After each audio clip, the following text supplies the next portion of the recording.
In the spring of 1220, on the edges of the ancient land of Khorasan, a mother stood frozen as her 14-year-old daughter was dragged away by Mongol soldiers. The girl walked in silence, her eyes fixed on the ground. She knew that struggling, that screaming, would only make things worse. Her name was Zarya. That name, once whispered by her mother in lullabies, was now just another entry in the Mongol military records. Age, height, hair, body type, everything catalogued with bureaucratic precision. She was no longer a daughter, no longer a child. She had become data. But Zarya's fate was not an isolated tragedy. It was part of something far larger, an imperial system that weaponized the female body. Conquest wasn't just about capturing land or treasure. It was about controlling populations.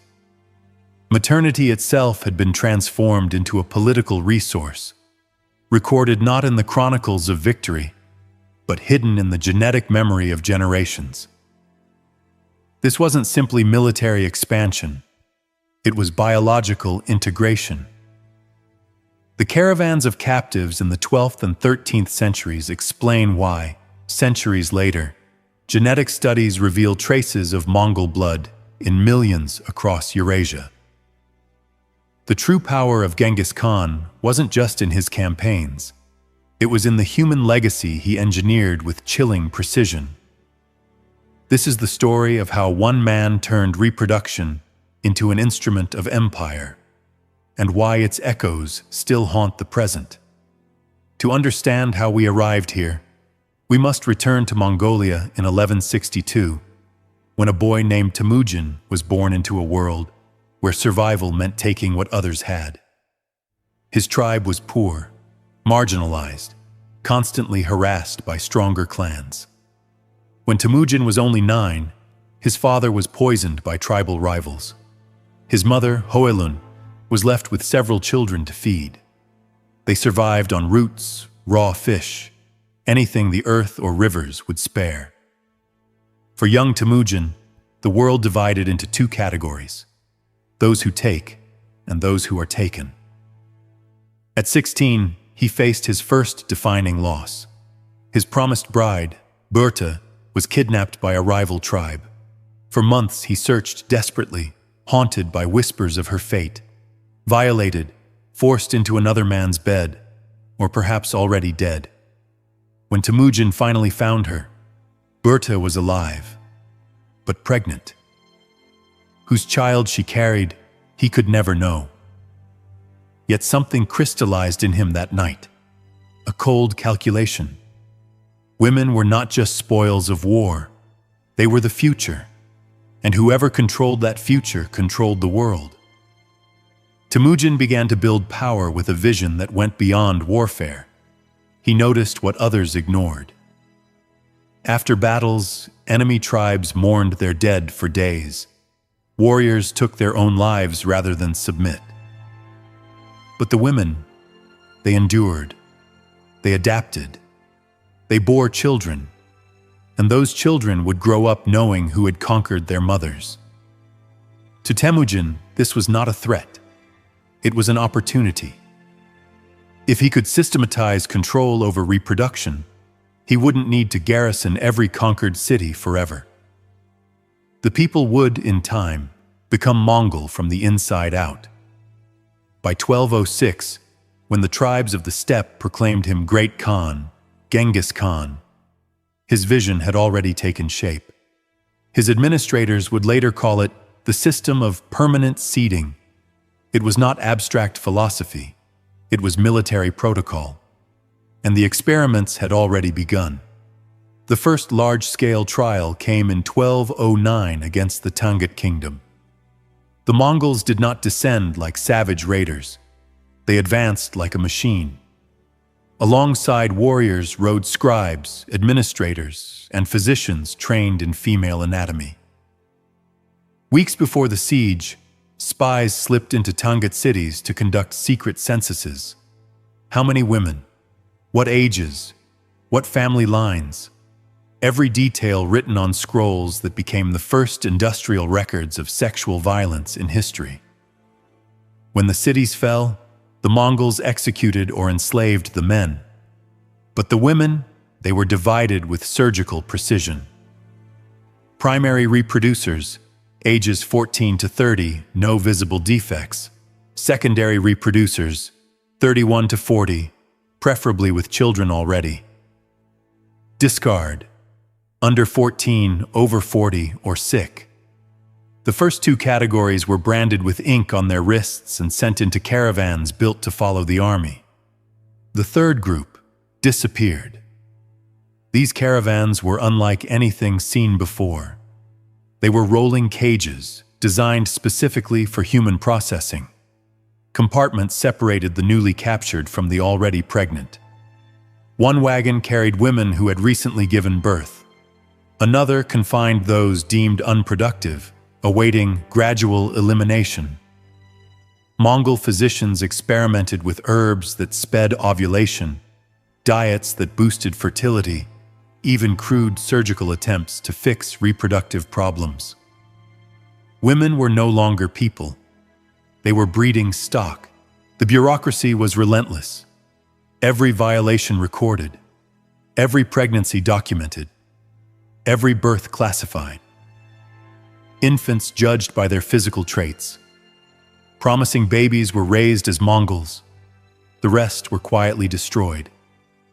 Women lost their names the day they were captured. From then on, they were numbers tattooed into flesh. Identification codes, tribal origin, reproductive history, estimated value.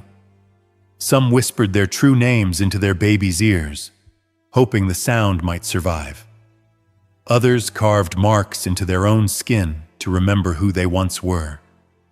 But the system crushed individuality with terrifying efficiency. Within a single generation, these women had become shadows of themselves. By 1211, when Genghis Khan turned against the Jin Empire of northern China, the machinery was perfected. The Mongols were no longer just conquering territories. They were conquering wombs. In one campaign, they seized Chengdu, capturing more than 40,000 women of reproductive age. By 1213, records show over 100,000 women moving in caravans that stretched for miles behind the main army. The process was now industrial. Capture, classify, condition, violate, impregnate, birth, reassign. Babies born into the system faced their own sorting. Those with sufficiently Mongol features were removed from their mothers and raised within Mongol households. The rest were eliminated at birth. Resistance had protocols too. Women who refused food were force-fed until their will broke. Those who tried to abort were shackled under constant guard.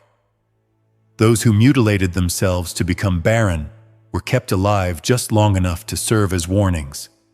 And the most heartbreaking of all, mothers who killed their own infants to deny them to the empire. They faced public torture. Their agony turned into spectacle, ensuring others would not follow. Genghis Khan was no longer just waging war. He was waging biology. He wasn't satisfied with temporary conquest, for territories could rebel or be reclaimed. Instead, he designed a system that conquered the very genetics of nations. Each pregnant captive was a seed of permanent conquest, planted in the future. By 1220, caravans of more than 200,000 women stretched from Mongolia to Eastern Europe. The empire had built an entire logistical network dedicated to them. Supply stations to inspect reproductive units, field hospitals for forced births, sorting centers where each newborn's fate was decided. The horror wasn't only in the violence, it was in the orderliness. Every act of brutality was catalogued like livestock. Every woman reduced to numbers, every child weighed against imperial codes. This was conquest turned into bureaucracy, evil transformed into efficiency. The women trapped inside this system found ways to resist, even when resistance seemed impossible. Their defiance wasn't always physical. It was hidden, subtle, and whispered in the shadows. They developed secret codes of gestures to share information, warnings about escape routes, instructions for inducing miscarriages, even methods for poisoning their own breast milk to kill infants without detection. Some forced themselves to vomit after meals, starving their bodies until pregnancies became less likely. Others cut themselves in strategic places, infecting wounds to trigger fevers that threatened both them and their unborn children. But the most haunting resistance was emotional. They created rituals to preserve memory, soft chants in forgotten languages, songs carried through the night air of the steppe, names of children whispered again and again so they would not vanish. Even as their bodies were broken, these women fought to ensure something of their humanity survived. They knew death was inevitable, yet survival, in memory and spirit, became its own form of victory. By 1219, the system had reached a level of refinement that shocked entire civilizations. When Genghis Khan turned his armies against the Khwarezmian Empire, he unleashed not just an invasion, but a perfected machine of human harvesting. The Mongols no longer improvised.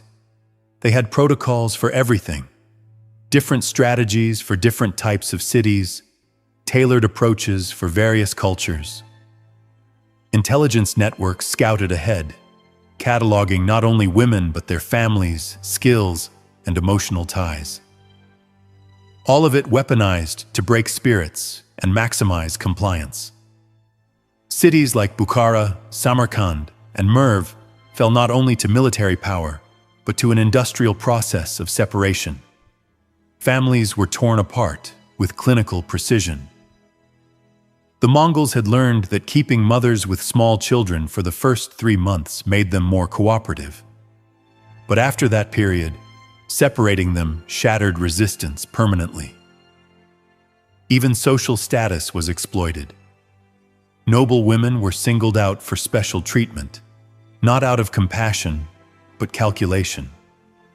They were violated by high-ranking officers and given slightly better conditions. Why? Because their offspring often carried refined physical traits. Such children could be absorbed into the aristocracy more easily, strengthening the Mongol elite. Peasant women, by contrast, were processed in bulk. Their value lay in endurance, the ability to survive pregnancy in brutal conditions and produce strong, resilient children. Mongol physicians pushed their knowledge further. They experimented with herbs to trigger multiple ovulations, hoping for twins or even triplets. They monitored early signs of pregnancy with obsessive detail, adjusting diets to minimize complications. Everything was geared toward one objective: turn every womb into a factory of empire. By 1220, the scale defied comprehension. Records describe caravans of women that stretched for days, marching in step like a second shadow army. Each caravan had divisions with specialized roles: initial capture, classification, acclimatization, early pregnancy, late pregnancy, childbirth, infant care, postpartum, and finally, reassignment or elimination. Every division had its own administrators, physicians, guards, and strict protocols. The caravans were like mobile cities of horror, complete with wagons that served as hospitals, prison tents for women in different stages, and even morgue wagons to dispose of the dead. It was an empire built not only on conquest, but on the systematic processing of human lives. But the true genius and the true evil of the system lay not in its efficiency, but in its permanence. Genghis Khan understood what other conquerors never grasped. Territory could be lost, but genes were forever.